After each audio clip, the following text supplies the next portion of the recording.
दोस्तों नमस्कार। आज हम बात करेंगे दिल्ली के हमारे देश की राजधानी के एयर पोल्यूशन के ऊपर। किस तरह से दिल्ली की हवा की गुणवत्ता इतनी खराब हो चुकी है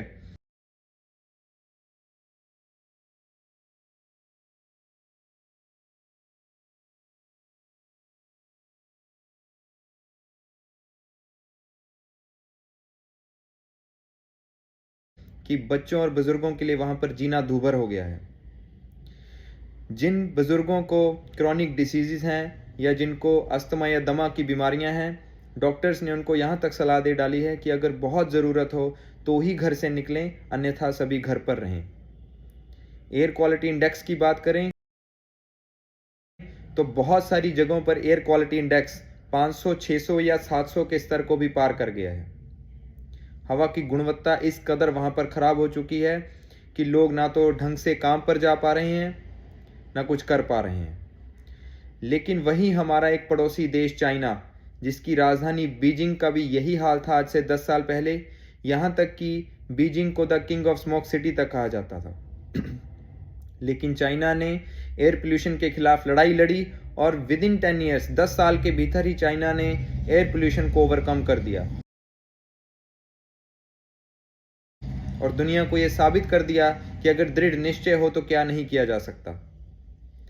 बात उस वक्त की है दोस्तों, जब चीन में आर्थिक तरक्की नहीं हुई थी तो लोग ज़्यादातर बाईसाइकिल से चलते थे।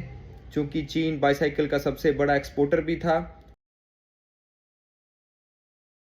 लोगों के पास तब कार खरीदने की इतनी क्षमता भी नहीं थी। वहाँ पर लोग मोस्टली बाईसाइकिल से चलते थे। लेकिन समय के साथ चीन में आर्थिक तरक्की हुई, वहाँ पर लोगों की प्रति व्यक्ति आय बढ़ी, साधन बढ़े और लोगों ने वहाँ पर कार खरीदना शुरू कर दिया, चूंकि कार इक्वल टू द स्टेटस हो चुकी थी। 15-20 सालों के अंदर चीन की जीडीपी ने 1100% का जंप लिया और इसी के साथ लोगों की कार खरीदने की क्षमता भी 380% तक बढ़ गई। तो हर इंसान वहाँ पर कार परचेज करने लगा। इसी की वजह से फुजिल फ्यूल इमिशंस, जो हवा की गुणवत्ता को ख़राब करते हैं, वो बहुत ज़्यादा बढ़ने लगे। दूसरा जो कारण था चीन में बहुत ज़्यादा एयर पोल्यूशन का, वो था कोल कंजम्पशन। चूँकि वहाँ पर आर्थिक वृद्धि हो रही थी, आर्थिक तरक्की हो रही थी, तो वहाँ पर फैक्ट्रीज ओपन हो रही थी, मैन्युफैक्चरिंग सेक्टर बूम कर रहा था, तो वहाँ पर इलेक्ट्रिसिटी की डिमांड और नीड दोनों बढ़ गई। और इलेक्ट्रिसिटी को प्रोड्यूस करने के लिए चाइना का जो मेन सोर्स था वो था कोल कंजम्पशन।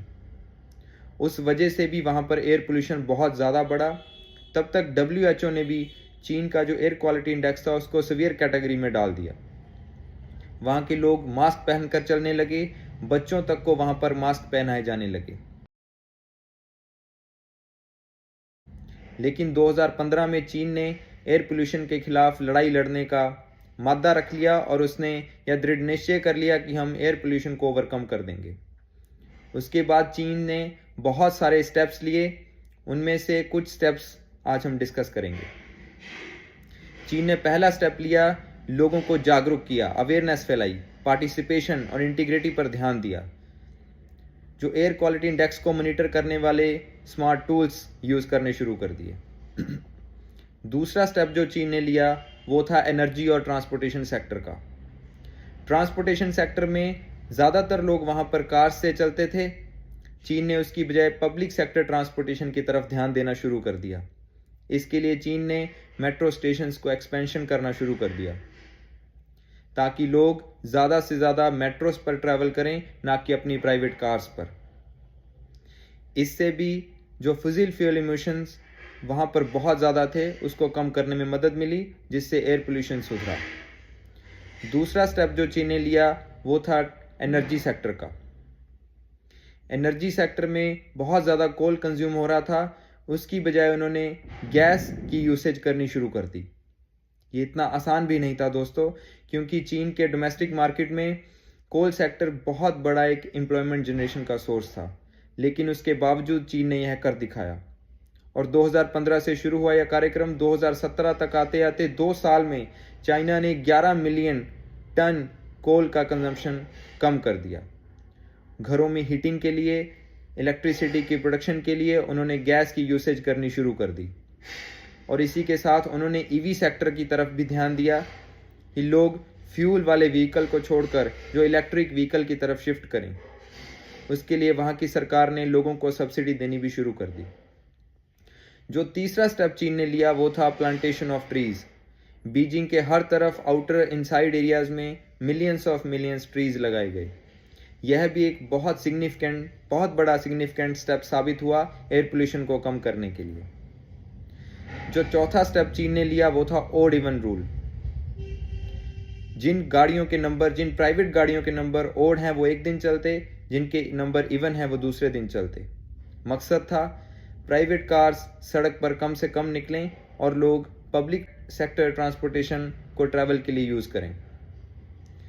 उसके बाद चीन ने नेक्स्ट स्टेप लिया, जो पुरानी कारों को रिप्लेस कर दिया नई कारों के साथ। इसके लिए भी वहाँ की सरकार ने लोगों को सब्सिडी दी ताकि लोग नई कार ज़्यादा से ज़्यादा परचेज करें, जिससे फ्यूल इमिशंस कम से कम हो सकें। तो ये सारे स्मार्ट स्टेप्स लेके चीन ने अपने देश की राजधानी बीजिंग को एयर पोल्यूशन से मुक्ति दिलाने में मदद दिलाई। और विद इन 7 ईयर्स 2015 में उसने लड़ाई लड़नी शुरू की और 2022 आते आते चाइना ने 50% तक एयर पोल्यूशन को ओवरकम कर दिया। WHO की रिपोर्ट यह कह रही है। ये पूरी दुनिया के लिए शॉकिंग था। जो लोग सालों साल तक जिस काम को नहीं कर पाते हैं, चाइना ने विद इन 7 ईयर्स उस काम को कर दिखाया। और भारत अभी तक उस समस्या से जूझ रहा है।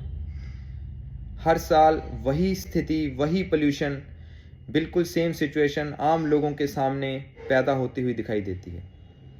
लेकिन यहाँ पर लोग एक पॉलिटिकल गिमिक में फंस कर रह गए हैं। एक दूसरे पर ब्लेम डालता है, दूसरा पहले पर ब्लेम डालता है। पूरी दुनिया के सामने star footballer, legend footballer Lionel Messi Delhi के अरुण जेटली स्टेडियम में आए।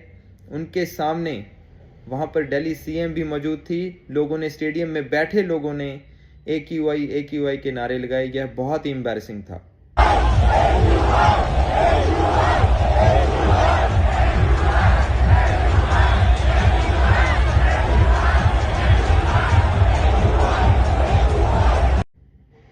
पूरी दुनिया में भारत की क्या तस्वीर जा रही है, इससे समझा जा सकता है। इससे यह भी समझा जा सकता है कि दिल्ली के लोग एयर पोल्यूशन से कितने ज़्यादा परेशान हैं। वो ढंग से काम पर नहीं जा पा रहे हैं, अपना काम नहीं कर पा रहे हैं। बच्चों को बहुत मुसीबत हो रही है, बुज़ुर्गों को बहुत मुसीबत हो रही है। लेकिन काम क्या किया जा रहा है? सिफर, कुछ भी नहीं। केवल और केवल स्कोर सेटलिंग करने की कोशिश की जा रही है। हमारे सामने वर्ल्ड की और बहुत सारी एग्जांपल्स हैं दोस्तों। जैसे फ्रांस की राजधानी पेरिस में भी जब AQI खराब होता है तो वहाँ पर प्राइवेट सेक्टर ट्रांसपोर्टेशन को पूरी तरह से बंद कर दिया जाता है और लोगों को इनकरेज किया जाता है वो ज़्यादा से ज़्यादा पब्लिक सेक्टर ट्रांसपोर्टेशन का यूसेज करें। यूरोप के भी और बहुत सारे देश, जब वहाँ पर एयर क्वालिटी इंडेक्स खराब हो जाता है तो वहाँ पर भी हेल्थ इमरजेंसी या इमरजेंसी डिक्लेयर कर दी जाती है।